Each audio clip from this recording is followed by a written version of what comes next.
YouTube. Today we got to talk about the M2 Mac Mini versus the M2 Pro Mac Mini. We got both of them in-house and test numbers, Geekbench scores, and all of that nonsense is out. So it's time to come to a conclusion to help you guys make a more calculated purchase decision when it comes to choosing in between the M2 Mac Mini and the M2 Pro. Also, you'll get a good gauge as to which one is capable of what and how much power these M2s and M1s and all of these Apple Silicon machines are actually packing. So let's get into it. Now, who are these devices actually for? The M2 Mac Mini coming in at, what is it, like $599 right now, is absolutely a crushing deal. For the everyday user, the typical computer use cases, you get into the Apple ecosystem at a discount with this machine.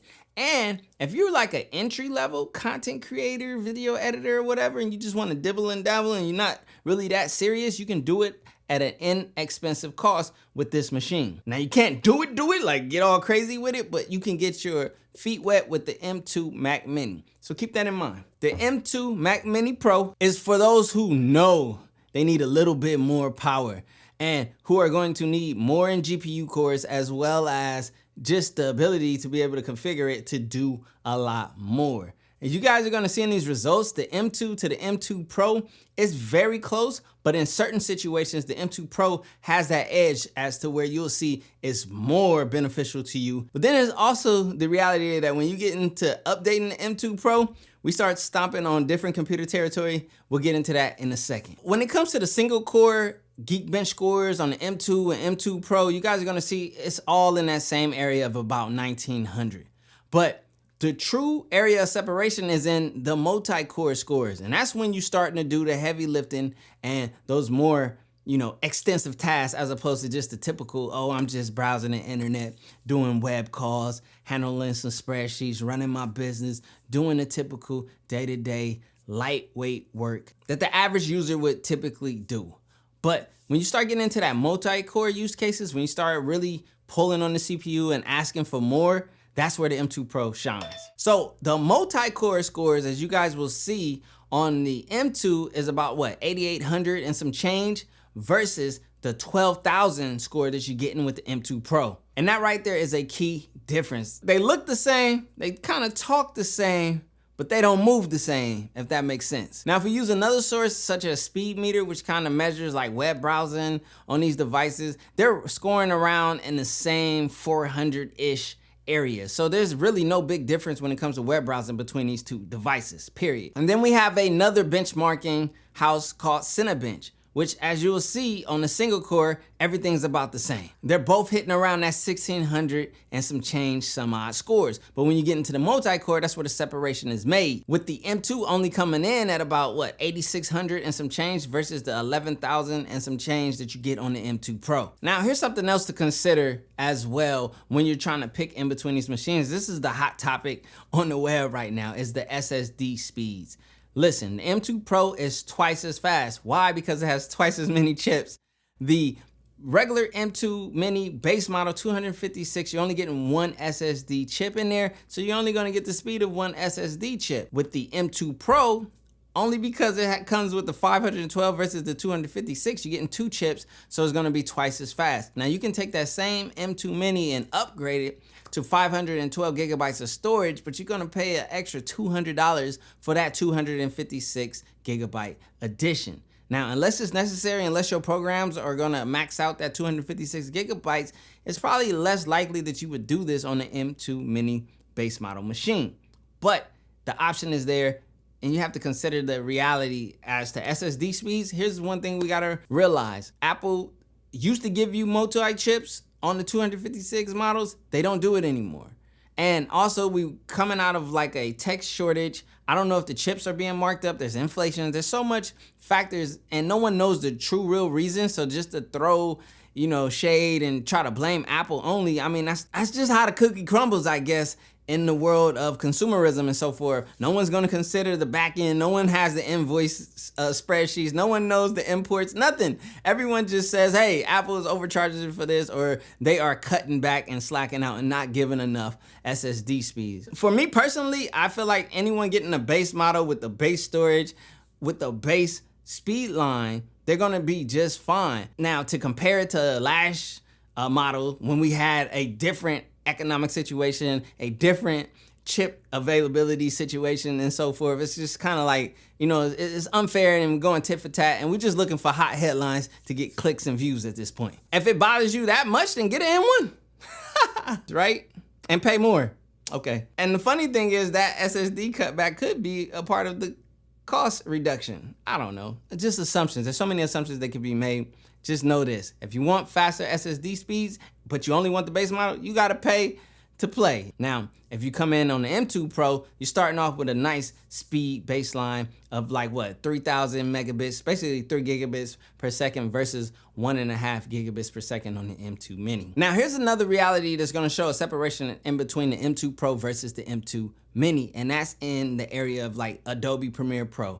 Now, Adobe Premiere Pro, although it is Apple Silicon, you know, kind of adjusted and so forth, it's not going to give you that same like crazy optimized performance such as Final Cut Pro. But it's the perfect test place to see the separation because the M2 Pro chip in Adobe Premiere Pro is 40 to 50% faster, 50 to 60% faster than the M2. So that's a huge difference when it comes to, you know, video editing and a software such as Adobe Premiere Pro. But all in all, for general use cases, the M2 Mini is gonna get the majority of just general users taken care of without a doubt. Now, for those of you who are trying to get a lot for a little bit, listen, you gotta come to a reality. Are you serious? Are you really trying to get into doing this? And you need to configure a machine that can handle and do what you are wanting to do. I'm talking about these pro level or entry pro level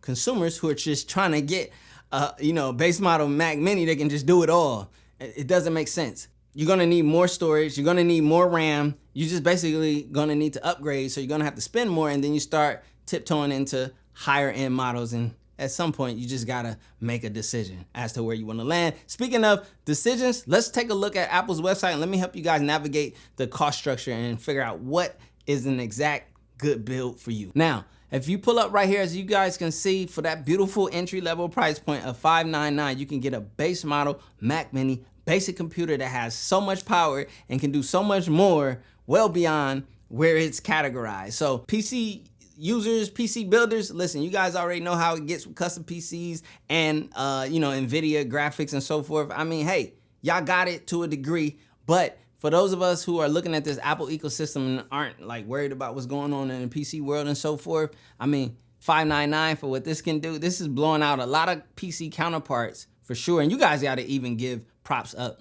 to the M2 chip. But nevertheless, if we jump into the base model, M2 that comes in at $599, you're only getting 8 gigabytes of RAM. Now, this is an area where so many people are gonna make mistakes.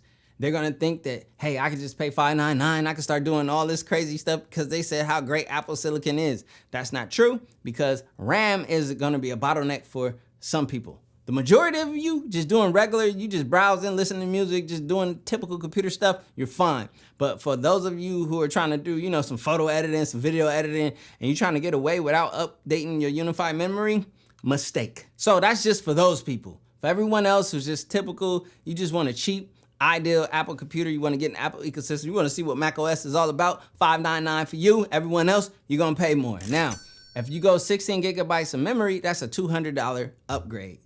We're starting to step up this ladder that Apple has so well designed to get you into your pockets. At 256 SSD storage, for those who are gonna be trying to get 16 gigabytes of memory so they can do more and so forth, they might be saying, hey, I want the 512 gigabytes storage because I want those fast internal speeds. That's another $200, you're at $999.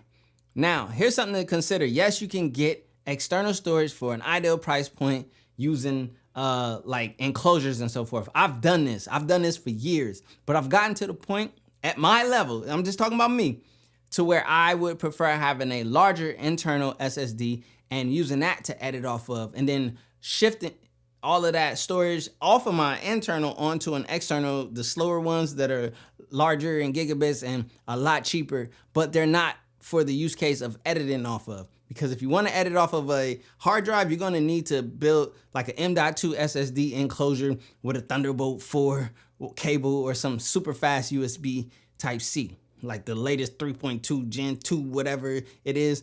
That's the only way you're gonna be able to like have an ideal editing experience. But they don't always include the reality that how you plug it up, if you got other things hooked up, it just depends on how you setting it up. That storage could not be as fast or as convenient as, you know, the internal storage. Especially if I paid to have 3 gigabits per second of internal speeds and no external is gonna match that. Like, let's be real. You probably could get like maybe 22 gigabits per second, possibly with a Thunderbolt enclosure and so forth, but it's not matching that superior 3 gigabits per second or 4 and 5 gigabits when you start getting into bigger SSD builds. So it's like, man, I paid for that storage. I'm going to use it. Neither here nor there. I'm getting way too ahead. You guys are just Mac Mini users. My bad. So like I said, if you're trying to upgrade your storage and your memory, you're at $9,999. Now, the M2 Pro base model is coming in at $12,999. That already gives you the 16 gigabytes of memory you were looking for. Now it gives you a better processor, which is gonna handle those, you know, entry-level pro, more graphical tasks and so forth a lot better, but it's gonna cost you because you gotta come in at $12,999. Now, again, storage, you can do external at this point, super fast, at a way better price point than possibly of upgrading this. But like for $200 more, and for the convenience, you're at $14.99. Again, here is where a lot of people might be like, hey, I'm going gusto with this M2 Mac Mini Pro. You excited? They put the M2 Pro inside of the Mac Mini. I'm going crazy. I'm building me this editing crazy machine. Whoa, whoa, whoa, player. You got 32 gigabytes memory. You have a 1 terabyte SSD. Let's just say you don't even want to do that. Let's just say you keep it at 512. You're going to use external, right? You're trying to be cost efficient, but you want the higher GPU cores. Even then, you at $1,999. What cost is that as well? Well, if we come here to the M1 Max with a higher core count, I've said this over and over. I got to say it every video because you don't know who's just watching this video for the first time and not watching the other content. So if you heard me say this, then you know. But you're getting 32 gigabytes memory. You're getting 24 core GPU performance, which is a lot better and way more superior. You're getting the same SSD storage at $199. This is Apple's clever ladder to get you into higher, you know, machines. But this is also beautiful because the Mac Studio is an amazing device. More ports, SD card reader built into the front, better thermals, better cooling, better just all around desktop performance, in my opinion, is in the Mac Studio. But that's only for those people who are like trying to get more pro level or trying to get too much pro out of too little pro with the M2 Pro Mac Mini, if that makes sense. When you're trying to pull too much out of something smaller and not as capable, and then you end up setting yourself up to possibly limit your headroom or set yourself up for disappointment in the future. That's why I'm just only pointing out this Mac Studio for those who are trying to upgrade their M2 Pro Mac Mini and were pretty much at the price point of $199 when they can just get a Mac Studio. Now I know you've heard everyone in the game say this, right? That's good. We should all be echoing that sentiment. Now, there's also the topic of discussion around the M2, M2 Pro, and M2 Max in the thermals and the heat and how Apple's allowing these chips to run hotter and allowing the fans to not kick up pretty much because Apple wants their machines to just run cool. But even in the tests of like, you know, extensive, you know, stress tests and so forth, and the chip getting, or at least like 1 core or 2 cores getting like really hot and the power source and so forth, the machine is still fine. The fans aren't kicking up. And also, if you're concerned about that, there are softwares out there that can help you control the fan RPMs. You can just crank it up and you can just get the cooler temps that you want. So there's no reason to make these big fuss and arguments about thermals with Apple because you guys don't think they have an engineering team that has tested this and spent countless amount of hours, money, and research into pushing these chips to their limits to see how far they can go before, you know, there's a catastrophic failure. I mean, they have to put these out to the public, to the consumers. And the last thing that Apple wants is another class action suit and a lot of angry people and a bunch of viral YouTube videos being right about their mess up. You know what I mean? So here's what it all comes down to. Who is the M2 Mac Mini for and who's the M2 Pro Mac Mini really for? The M2 Mac Mini, the simple, very basic, very cost efficient, very budget friendly, yet very capable machine. This is for the everyday user who's not looking to do anything too crazy. They might want to dabble into a little bit of, video editing and photo editing and programming and so forth, and they can do that on this machine just fine. All for $599. Like, keep that in mind. Apple is bringing such a cost-efficient solution for the masses. Basic user, basic use cases, a little bit of something extra. Mac Mini all day. You could pay $599. If you need more RAM, get more RAM, because the only time that you can do it is now. It's always like this. You pick the chip that fits you. You pick the RAM amount next. That's the second most important. And then storage, you have the option of doing external fast storage or external, slow storage. But just make sure you're keeping your internal SSD with enough room and enough clearance to not fail on you. And also, watch those TBWs. The amount of terabytes that you can write to an SSD at a certain storage amount before it reaches the point of typical failure. So keep that in mind. Now with the M2 Pro Mac Mini, who is this device for?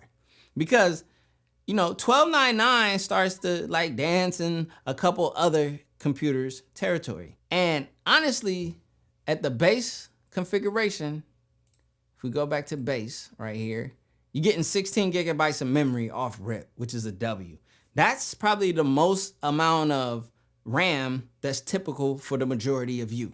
You're getting that off the rip. You're getting more GPU cores and a more capable chip, like a seriously like pro level, entry pro or whatever chip inside of the small form factor of the Mac Mini with the cooling and so forth. And it has ideal thermals. Even when you're doing crazy stress tests, it can get up there. Don't get it twisted. It'll hit those little points. And I don't know the degradation of that over time, but 9 times out of 10 or 10 times out of 10, most of us or you won't push it to that limit. Like these benchmarks and these crazy stress tests, they're not realistic. They're not everyday usage. And all of these crazy multitasking use cases, like, I get it. We don't like to close windows. I don't like to close windows. And I like to keep my browsers open, a ton of tabs and things like that. But I've built my machine to be able to do that and allow me to edit. You got to configure yours to do whatever you need it to do. But the M2, Pro inside of the Mac Mini at the base configuration at $1299, the only like real weak point and bottleneck I see in this machine is, to me personally, the internal storage. It would have been dope if this could have came with the 1 terabyte without you having to spend another $200.